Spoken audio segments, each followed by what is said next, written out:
Salut les aliénés, c'est Tutu, on se retrouve aujourd'hui pour une nouvelle vidéo où je vais vous parler des mods que j'ai installés du coup sur Age of Empires. C'est une question récurrente qu'on me demande sur Twitch, avec quel mode je joue. Et en fait il y en a plusieurs, il y en a plusieurs qui sont assez pratiques, il y en a quand même plusieurs vraiment que je trouve essentiels. Et il y en a d'autres un peu plus négligeables je dirais, mais du coup on va aller regarder un peu tout ça ensemble. Je vais vous expliquer lesquels j'ai et pourquoi je les ai, et ce que ça provoque, et vraiment quel intérêt personnellement j'en tire. Donc voilà, on va changer de page, on va aller jeter un œil à tout ça, on perd pas de temps. Hop, alors est-ce que ça va capter le jeu? On va virer la webcam. Tac, voilà. Allez, alors du coup, le premier, Small Trees. Small Trees, très important. Ça vous permet d'avoir les arbres plus petits. Comme vous pouvez le voir là sur le côté, ça vous permet d'avoir des arbres plus petits, ça vous permet du coup de cliquer dessus un peu plus facilement, de voir les péons derrière. C'est vraiment très important. Alors Small Tree, il y en a plein hein, qui existent, qui ont des noms différents, mais ils font tous la même chose. Et vraiment, c'est un très bon mode, vraiment je vous le conseille. Zenus Improved Grill Mode, c'est simplement la grille que vous voyez sur le terrain. Bon, maintenant elle est plus trop utile puisque maintenant ils l'ont intégré dans les options. Donc voilà, vous pouvez vous en passer, mettre celle de base avec, on y reviendra tout à l'heure, mais les choses, les transparentes. Game Allen Useless Plant Remover, ça c'est vraiment intéressant. Ça enlève un peu toutes les petites particules qui font des fausses plantes que vous pouvez pas du coup récupérer avec les villageois. C'est vraiment du pur décor. Donc ça vire un peu tout ça, ça est pur et ça vous évite du coup des fois de vous tromper dans vos walls notamment, ou des fois on prend une fausse plante pour un arbre. Et vraiment, c'est embêtant ça, hein. Ça vous emmène droit dans le mur et vous oubliez du coup de poser la petite palissade et ça rentre par ici et vous êtes dégoûté. C'est pareil, j'ai No More Plants, c'est la même chose, hein, voilà, je sais pas pourquoi j'en ai deux d'ailleurs, je pourrais en virer un, mais voilà, No More Plants, c'est exactement pareil, ça enlève toutes les petites merdes, donc voilà, n'hésitez pas à en prendre un des deux, c'est assez pratique. J'utilise aussi Fish Borders, ça c'est vraiment un mode que j'apprécie, en fait ça vous met un petit carré blanc autour des fiches que vous pouvez du coup aller pêcher. Je trouve que des fois c'est pas très bien visible, là au moins c'est assez clair, vous voyez exactement où aller. Et vraiment, c'est un mode que j'aime, que j'apprécie beaucoup, hein. J'apprécie vraiment beaucoup. Ensuite, on passe à Improved Mangonel Shot Visibility. Ça, c'est censé vous grossir un peu les shots de Mangono. Ça vous grossit un peu les projectiles. Bon, honnêtement, je vois pas trop la différence. Ça les grossit un peu, mais bon, ça m'est pas très utile. J'en ai un autre pour les Mangono qui est beaucoup plus pratique, mais voilà, celui-là, bon. Vous pouvez le mettre, hein, vous voyez même sur l'image, il vous montre que c'est plus gros. Ouais, c'est pas oufissime, mais bon, pourquoi pas. No intro, très important, ça vous permet de lancer le jeu plus vite et surtout de ne pas vous taper cette intro à chaque fois. Donc no intro, c'est très bien quand vous lancez le jeu, c'est très pratique, je vous le conseille. Short wall. Short wall que je trouve pas très beau mais très pratique par contre, ça vous réduit vraiment les murs, du coup c'est comme les arbres, hein. Vous voyez quand même nettement mieux, c'est plus pratique pour cliquer, pour les casser notamment, etc. Alors, à contrario pour les casser d'ailleurs, vu que j'en parle, quand vous posez un marché devant et ou une écurie que vous les cassez derrière, par contre c'est un peu relou des fois, hein. Vous n'arrivez pas à les choper parce que justement ils sont trop petits, donc bon. À voir, hein, mais globalement, je trouve que pour moi, ça a plus d'intérêt que ça n'a de défaut. Donc je l'utilise quand même tout le temps. Knockout Area Attack Cursor. Ça, je trouve ça assez génial, assez énorme. Ça vous donne du coup sur le curseur en fait la zone de frappe du Mangono. Et ça vous met du coup, vous voyez là le petit centre, la petite cible avec justement les dégâts et la répartition un peu des dégâts. Donc le centre, vous prenez plein de balles les dégâts. Et plus vous vous éloignez, plus ça diminue. Donc voilà, ça c'est vraiment un mode moi que je trouve vraiment très efficace, très intéressant. Comme ça vous savez exactement où vous allez faire mal et à quels dégâts vous allez pouvoir provoquer. Donc vraiment c'est voilà, c'est un mode moi que je conseille. C'est vraiment très très fort. Donc ça s'appelle KOBHV, Knockout Area Attack Cursor. D'ailleurs vous pouvez aller voir hein, KOBHV, il a plusieurs modes qui sont sympas. Je les ai pas tous pris. Mais il y a des choses très intéressantes chez lui. Et d'ailleurs on va peut-être passer au dernier mode tout de suite vu que c'est le même.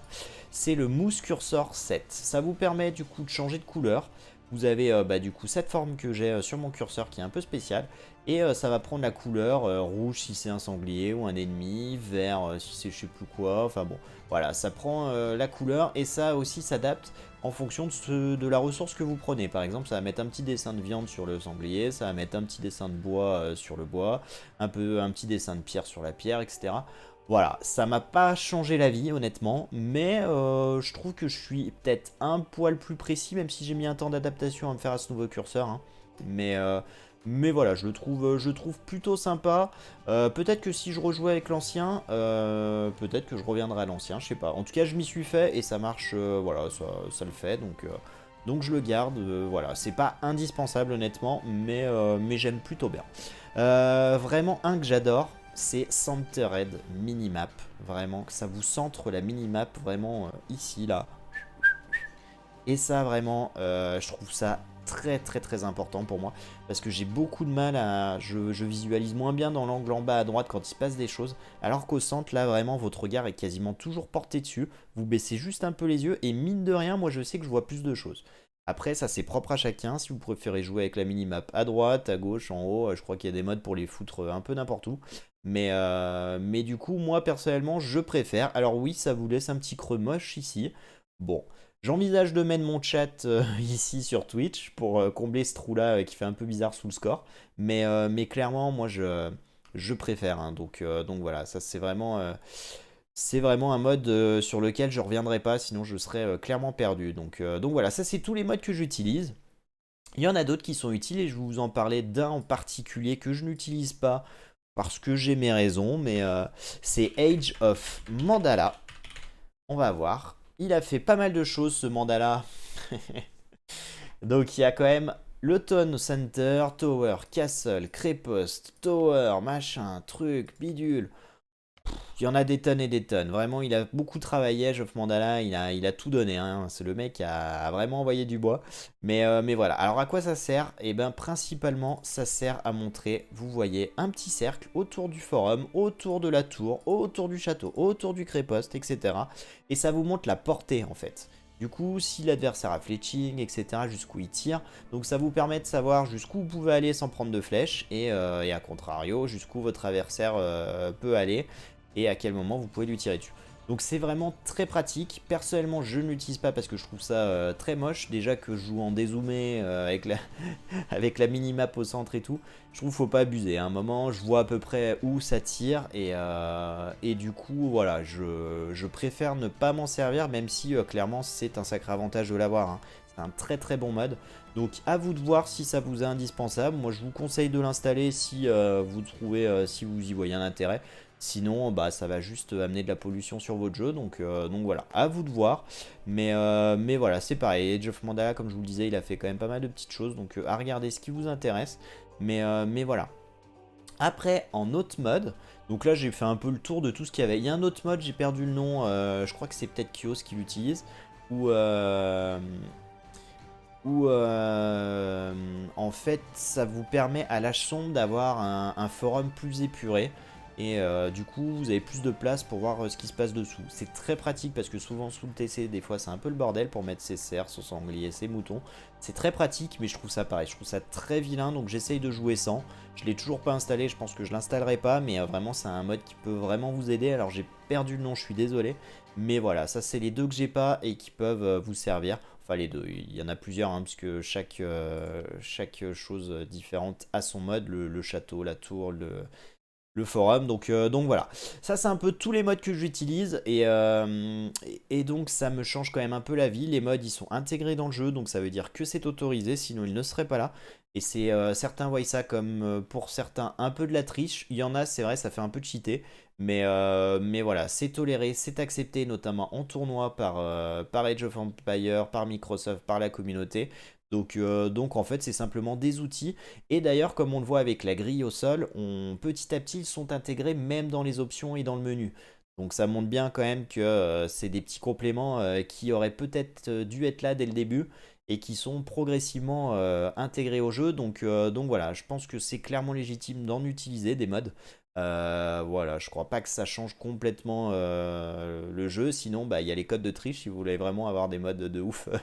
avec des voitures Cobra qui tirent des pierres. Voilà, ça c'est possible aussi, mais du coup vous pourrez pas faire de ranked. En tout cas, ça marche pour les tournois, ça marche pour les ranked. Donc vraiment, je vous les conseille, installez-les, ça vous aidera vraiment au jeu. Maintenant, on va aller voir vite fait les options, justement, puisqu'on en parlait. Alors en termes d'interface, je vous laisse regarder, il n'y a pas de choses vraiment très importantes, ça c'est propre à chacun. L'échelle d'affichage tête haute, l'échelle des infobulles, tout ça, on s'en fout. Vous mettez comme vous voulez, je vous laisse un moment si vous voulez prendre exactement les mêmes paramètres, pourquoi pas. Mais voilà, moi ce que je trouve important c'est petit curseur, très très important si vous jouez sans le mode que j'utilise. Parce qu'après si vous avez un gros curseur c'est plus compliqué à s'en servir. Zoom sur curseur, à voir si vous vous servez du zoom. En général, on a tendance à jouer d'une manière fixe. Moi, des fois, je zoome un petit peu, mais c'est quand même assez rare. Donc, à voir si vous gardez le zoom sur curseur. Couleur grille de terrain, c'est ce dont je vous parlais. Donc, moi, je le mets transparent, comme ça, vous voyez un peu au sol. Et j'ai le mode en plus. Donc, au final, je suppose qu'il... je sais pas exactement lequel est pris en compte. Mais voilà, du coup, transparent, je trouve que ça suffit. Noir, c'est très agressif quand même, hein. Vous voyez quand même une sacrée grille dégueulasse. Couleur des joueurs, ça c'est à vous de voir. Voilà, ça peut être pratique quand vous jouez en équipe si vous voulez que tous vos alliés aient la même couleur et que tous vos ennemis aient une autre. Pourquoi pas, je m'en sers jamais personnellement, mais il y a beaucoup de joueurs comme Jordan qui le fait régulièrement, même Viper à des moments je crois qu'il l'utilise, donc voilà, ça a un intérêt, donc à vous de voir. Couleur de la jauge de santé, ça je mets unique, je trouve ça plutôt bien. C'est voilà, c'est bon, ça c'est pareil, c'est propre à vous, hein. Ça met du coup bah, la jauge au-dessus des têtes et c'est tous pareil. Sinon après vous pouvez choisir la couleur, etc. Donc bon, à vous de voir. Pour les graphismes, bon, rien d'important au début, la résolution, tout ça, les particules, ça dépend de votre PC. Moi j'aime bien l'eau en 3D, je trouve ça sympa, un peu de sang, ça fait jamais de mal. Éclairage de la carte, je trouve ça quand même plus beau. Les vagues sur les plages, tout ça, bon, on s'en fout un peu concrètement, hein, sincèrement. Le flou lumineux, je l'avais à une époque, maintenant je le trouve un peu agressif pour les yeux, donc je l'ai viré. Le brouillard animé, c'est pareil. Encore que le flou lumineux, je dis agressif, mais des fois on voit même pas la différence. C'est vraiment le brouillard hein, qui, je trouve, pique un peu. Et comme quand vous animez la bordure du brouillard, ça c'est pareil. Bon, bref. Rien de très intéressant, je vous laisse voir si vous voulez vous en inspirer, même si clairement je pense que les graphismes vraiment ça c'est propre à vous, donc voilà. Le dézoomage, personnellement je dézoome au max, ça c'est ma façon de jouer, à vous de voir, je trouve ça intéressant parce qu'on voit plus de choses. Pour micro c'est plus compliqué, vous êtes moins précis, des fois souvent ça clique un petit peu à côté, surtout avec ce curseur, donc ça a quand même des défauts, mais encore une fois si je mets ça c'est parce que j'y trouve plus d'intérêt que de défauts. Après, voilà, moi je trouve qu'on a plus d'infos, qu'on est plus réactif, mais dans Jess, il faut être plus précis. En termes d'audio, bon bah ça, on s'en fout. Je vous laisse faire comme vous voulez, hein, il n'y a rien de spécial, moi je coche rien. Le volume du son, tout ça, ça varie, hein, ça dépend. Dans les parties, ça c'est très important par contre, c'est là où je veux venir. C'est attitude agressive par défaut, ça je le coche, comme ça les mecs direct ils veulent taper, et ça c'est bien. Ça j'aime beaucoup. Surlignage objet, ça je désactive, pour moi ça me sert à rien. Les jauges de santé, je les mets par défaut. Afficher la jauge de ressources sur la récolte, ça j'aime beaucoup, hein. Ça vous permet de voir où vous en êtes quand elle va s'épuiser, notamment sur l'or, ça peut être intéressant pour pouvoir anticiper et partir sur autre chose. Donc voilà, et je trouve que ça pollue pas non plus trop l'écran. Faut pas trop mettre de choses, hein, sinon après vous n'allez plus rien y voir, hein, comme d'habitude, hein, s'il y a trop de choses, au bout d'un moment on voit plus rien. Donc faites vraiment les choix importants. Vitesse du jeu, affichage de la grille terrain, voilà, bon bah ça vous choisissez si vous la voulez ou pas. Donc toujours activé. Ça, on s'en fout, les parties de campagne, tout ça. Nouveau comportement, point de passage, c'est simplement pour faire avec Shift. Ça, si vous voulez que ça fonctionne comme avant ou comme sur la définitive édition, ça c'est à vous de voir. Mettre en garnison clic droit, personnellement, je n'utilise pas. À vous de voir. Glissement facile des unités, non plus. Raccourci modificateur de sélection. Ça, honnêtement, je savais même pas que ça existait. Voilà, donc bon bah j'en dis rien. Je vous laisserai lire et voir ce que vous en faites. Fusion de groupe de contrôle, ça je l'ai coché. Mais bon, c'est pareil, je m'en sers pas. Provocation, texte de provocation, on s'en fout. Sélectionner tous les villageois, double-clic villageois. Ça c'est intéressant.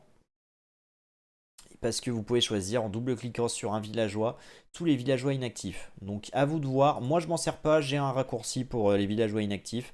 Donc voilà. Après, quand vous l'enlevez, ça vous évite les doubles clics assez infernaux où tous vos villageois se barrent faire un autre truc parce que vous vous êtes raté. Donc ça peut être intéressant, à vous de voir encore une fois.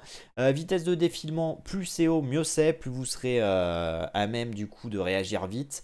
Mais un peu trop, ça devient plus compliqué quand même. Donc c'est pareil. Choisissez quand même un bon entre-deux, mais pas trop bas, sinon vous allez tirer votre souris et elle va avoir cette vitesse-là. Le but c'est quand même de joindre les deux bouts de l'écran assez vite. Donc voilà, c'est à vous de voir. Mais voilà, je trouve que vers les 50%, on est pas mal. Et plus vous en rajoutez, plus ça veut dire que vous maîtrisez, que vous avez une bonne dextérité. Donc c'est pas mal. Je dirais qu'en début de journée, en début de session, je suis sur le scroll. Il faudrait que je sois un peu plus bas. Et en fin de journée, ouais, 60% c'est pas mal quoi. Donc voilà, à vous de voir. Sensibilité de défilement, ça je mets à 0. On s'en balèque. Pas de décélération, pas d'accélération comme ça. Bouton cam par glisser déposer. Bouton droit, voilà, je sais pas quoi vous dire. Pour les touches de raccourci, j'en dirai absolument rien parce que pour moi, les touches de raccourci, les tutos concernant ça, ça n'a pas vraiment de sens. Dans l'idée, en fait, il y a des concepts, des choses de base, mais après, c'est vraiment à vous de vous familiariser avec. De petit à petit travailler vos raccourcis. Personnellement, je les change encore régulièrement. Alors, je change pas tout, hein, mais il y a 2-3 trucs où je vois que ça manque. Je vais les travailler, je vais les mettre, je vais essayer de les intégrer. Et petit à petit, si vous pouvez avoir des raccourcis pour absolument tout, c'est mieux. Mais après, voilà, c'est à vous de voir. Donc voilà, mais travailler vos raccourcis, il faut vraiment les intégrer. C'est un gain de temps phénoménal. Donc vraiment, c'est très important. Il y a des petites choses que vous pouvez faire personnellement, moi. Sélectionner tous mes forums, c'est la touche Q. La touche Q, pour moi, je la spam quasiment tout le temps, hein. Ça me sélectionne tous les forums, ça me fait mes villageois. Quand je prends un villageois, je fais des fermes, je fais Q pour les bâtiments normaux et Q pour faire des fermes. Bref, c'est vraiment la touche que j'utilise tout le temps. C'est pour quand je sélectionne mes écuries avec W, j'appuie sur Q pour faire des scouts. Bref, voilà, utilisez comme ça des touches récurrentes, comme ça vous permet d'intégrer plus facilement les choses, d'avoir voilà, plusieurs touches comme ça vraiment importantes. Par exemple, un concept simple, sélectionner toutes les écuries CW, faire des knights CW. Sélectionner toutes les casernes c'est A, faire des lanciers c'est A. Sélectionner tous les camps de tir à l'arc c'est Z. Faire des archers, c'est Z. Vous voyez, c'est des choses très simples. Les tirailleurs, c'est Q du coup. Voilà, j'utilise deux touches quasiment couramment et souvent c'est la même que le bâtiment. Comme ça, bam bam, en 2 clics, c'est plié. Je trouve ça vraiment très pratique et ça a changé ma vie. Donc vraiment, les raccourcis, voilà, utilisez des petits concepts, des petites choses comme ça pratiques et servez-vous-en.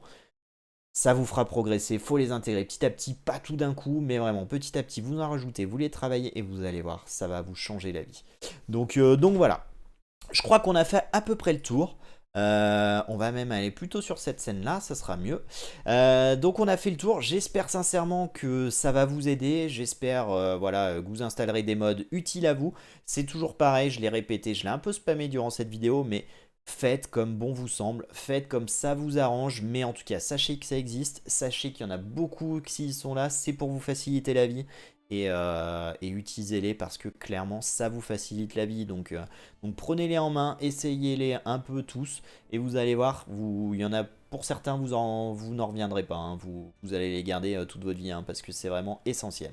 Donc voilà, je vais m'arrêter là-dessus. J'espère que cette vidéo du coup vous aura intéressé, vous aura plu. Et si c'est le cas, du coup je compte sur vous pour mettre un petit pouce bleu. N'hésitez pas à mettre un commentaire en dessous si vous avez des questions concernant les mods, de ce que j'en pense, de comment s'en servir, etc. J'y répondrai avec un grand plaisir. Si vous n'êtes toujours pas abonné à la chaîne, n'hésitez pas à le faire, on a passé les 200 d'ailleurs, un grand merci, on est direction les 300 abonnés, on espère les passer prochainement. En tout cas merci à tous, hein, vraiment c'est vraiment très important et c'est assez incroyable ce qui se passe en si peu de temps d'avoir pris autant d'abonnés. Donc j'espère que ça continuera et pour ce faire je vais essayer de continuer de vous proposer du contenu régulièrement, que ce soit sur Age of Empires ou Star Citizen, mais voilà, je pense que pour le moment on est plus sur du Age of. stuff. Mais voilà, il y aura régulièrement des vidéos des deux. Comme je le disais, 2 vidéos par semaine au minimum, parfois 3. Donc voilà. En tout cas, n'hésitez pas aussi si vous avez des idées de prochaines vidéos dont vous aimeriez. Bon, je vous promets pas de les faire, mais des fois ça me donne des idées. Bon, là j'en ai plein en tête, hein, donc il n'y a pas de souci, mais quand même. Vous pouvez demander s'il y a des tutos ou des choses particulières que vous aimeriez avoir. J'y jetterai un œil et j'y réfléchirai. En tout cas, je vous dis du coup merci à tous les aliénés encore une fois. Et je vous dis du coup à très bientôt pour une prochaine vidéo. Allez, salut!